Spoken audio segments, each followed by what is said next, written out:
জগন্নাথপুর নামক গ্রামে রাজ নামে এক দরিদ্র কৃষক বাস করতেন। আর্থিক সমস্যা থাকলেও রাজ তার উদারতা এবং দয়ার জন্য পরিচিত ছিলেন। একদিন এক বৃদ্ধ মহিলা তার দরজার সামনে এসে হাজির হয়। বাবা, সারাদিন গ্রামে গ্রামে ঘুরে বেড়িয়েছি, খুব ক্লান্ত হয়ে পড়েছি। 1000 জনকে খাবার চাওয়ার পরও কে একটুও খাবার দিয়ে সাহায্য করেনি আমাকে। আমাকে একটু থাকার জায়গা এবং কিছু খাবার দিয়ে সাহায্য করবে বাবা? খুবই উপকৃত হতাম তাহলে। আসুন, ভেতরে আসুন। তোমাকে যে কি বলে ধন্যবাদ জানাবো। আমার দুবেলা খাবার করার মতো সামর্থ্য নেই। যদি কিছু না মনে করেন, দিনের 2টো রুটি বেঁচে আছে, আপনি কষ্ট করে সেগুলো খেয়ে নিন। আমি আজ রাত্রে জল খেয়ে শুয়ে পড়ব।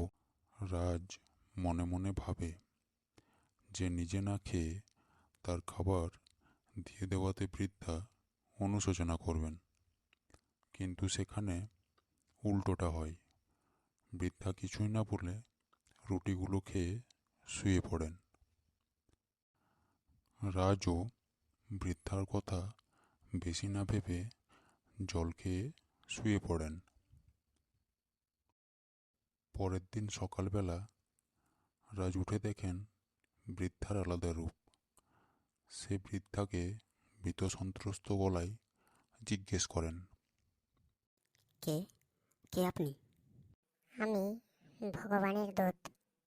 ভগবান আমায় তোমার সততা এবং উদারতার পরীক্ষা নিতে পাঠিয়েছেন, আর তুমি তাতে সফল হয়েছ। আমার বিশ্বাস হচ্ছে না যে আপনি ঈশ্বরের দূত। তোমার বিশ্বাস না হলেও এটাই সত্যি। আমি তোমার উপর প্রসন্ন হয়েছি। তোমায় তোমার সততার জন্য আমি এই দুটোর মধ্যে যে কোনো একটা উপহার দিতে পারি। কি উপহার? সোনার মুদ্রার একটি ব্যাগ অথবা একটি জাদুকরি লণ্ঠন, যা তোমার যে কোনো 3টি ইচ্ছা পূর্ণ করবে। স্বর্ণমুদ্রার লোভ আমার নেই। জীবনের কিছু স্বপ্ন আছে যেগুলো মরে যাওয়ার আগে পূর্ণ করতে পারলে শান্তিতে মরতে পারবো। তাই আপনি যদি দিতেই চান তাহলে আমাকে জাদুকরি লণ্ঠনটিই দিন। ঠিক আছে। এই বলে বৃদ্ধা জাদুকরি লণ্ঠন রাজের হাতে ধরিয়ে দেন এবং তিনি অদৃশ্য হয়ে যান।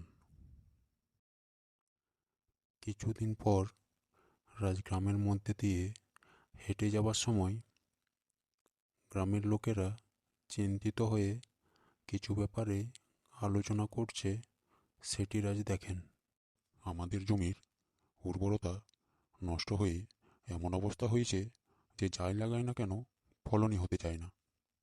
কৃষিকাজই একমাত্র সম্বল ছিল আমাদের, কিন্তু কিছু বছর থেকে সেখান থেকেও লোকসান ভোগ করতে হচ্ছে আমাদের।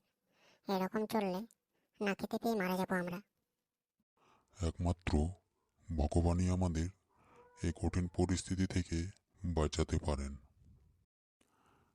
রাজ সব কথা শুনে বাড়ি আসেন এবং জাদুকরি লণ্ঠনের কাছে গিয়ে বলেন, আমার গ্রামের কৃষক ভাইদের জমি উর্বর করে দাও, যেন তারা কৃষিকাজ করে জীবিকা নির্বাহ করতে পারে। কোনো কষ্ট যেন তাদের আর না হয়। তাই হবে, তোমার প্রথম ইচ্ছে পূর্ণ করলাম। জাদুকরি লণ্ঠন গ্রামের সব অনুর্বর জমি উর্বর করে দেয়। তাদের ক্ষেতের মধ্যে আবার আগের মতো ফসল হতে শুরু করে। এভাবে কিছুদিন কেটে যায়। রাজ একদিন রাস্তা দিয়ে যেতে যেতে দেখেন যে এক গ্রামের শিক্ষক তার ছাত্রদের গাছের তলায় পড়াচ্ছেন। মাস্টার মশাই, আপনি বাচ্চাদের গাছের তলায় পড়াচ্ছেন কেন? কি আর করব বাবা, কিছুদিন আগে স্কুলের ছাদটি ভেঙে গিয়েছে। বাচ্চারা স্কুলের ভেতরে পড়তে চাইলেও তাদের অভিভাবকরা তো আর জীবনের ঝুঁকি নিয়ে বাচ্চাদের পড়তে পাঠাবে না। ঠিক আছে মাস্টার মশাই, আপনি পড়ান, আমি চললাম। এই বলে সে জাদুকরি লণ্ঠনের কাছে যায় এবং তার দ্বিতীয় ইচ্ছের কথা জানায়। গ্রামের বাচ্চারা স্কুলের অভাবে পড়াশুনো করতে পারছে না, তা দেখে আমার খুবই কষ্ট হলো। হে জাদুকরি লণ্ঠন, আমার দ্বিতীয় ইচ্ছে হলো যেন একটা স্কুল হয় এবং সেখানে বাচ্চারা ভালোভাবে পড়াশুনো করতে পারে। ঠিক আছে রাজ, আমি তোমার এই দ্বিতীয় ইচ্ছেও পূর্ণ করলাম।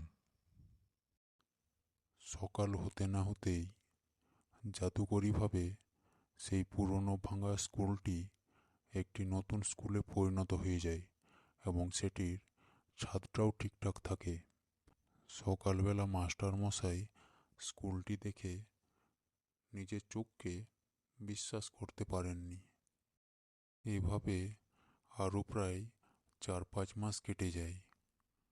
রাজু এদিকে ঠিক করে যে তার তৃতীয় এবং শেষ ইচ্ছে তার খুব প্রয়োজন না হলে সে কাজে লাগাবে না। হঠাৎ একদিন রাস্তায় এক বৃদ্ধাকে দেখতে পেয়ে রাজ জিজ্ঞেস করেন, আপনি এখানে এরকমভাবে বসে আছেন কেন? কি হয়েছে আপনার? কি আর বলবো বাবা, ছেলেকে ছোট থেকে বড় করলাম, পড়াশুনো করালাম, আর আজ সেই বিয়ে হয়ে যাওয়ার পর তার মাকে বাড়ি থেকে তেড়ে দিয়েছে। আমার নাকি বয়স হয়ে গেছে, স্বামীও গত হয়েছে প্রায় 1 বছর হলো। বাড়িতে আমি এখন শুধু বোঝা মাত্র। তাই মনের দুঃখে বাড়ি থেকে চলে এসেছি বাবা।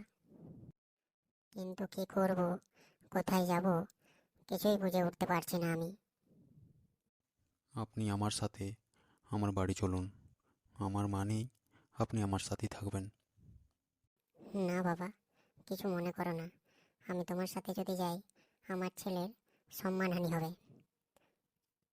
তাই ইচ্ছে থাকলেও আমি তোমার সাথে যেতে পারবো না। তাহলে আপনি এখানে অপেক্ষা করুন, আমি কিছুক্ষণের মধ্যেই আসছি। রাজ শিগগির বাড়ি যায় এবং জাদুকরি লণ্ঠনের কাছে গিয়ে বলেন, হে জাদুকরি লণ্ঠন, আমার তোমার কাছে তৃতীয় এবং শেষ ইচ্ছে হলো বৃদ্ধ মা বাবাদের তাড়িয়ে দেওয়ার পর যাদের থাকার মতো জায়গা থাকে না তাদের জন্য বৃদ্ধাশ্রম বানিয়ে দাও। তোমার তৃতীয় এবং শেষ ইচ্ছে আমি পূর্ণ করলাম। গ্রামের মধ্যে হঠাৎ এত কিছু পরিবর্তন দেখে প্রথমে কেউ কিছু না বুঝতে পারলেও গ্রামবাসীরা পরে ঠিক বুঝতে পারে যে যা কিছু উন্নতি হচ্ছে তার মধ্যে রাজের হাত নিশ্চয়ই রয়েছে। পরবর্তীকালে শিক্ষক এবং বৃদ্ধার কাছে বাকি কথা শোনার পর তারা নিশ্চিত হয়ে যায় যে রাজই এই সব কিছুর পিছনে রয়েছে।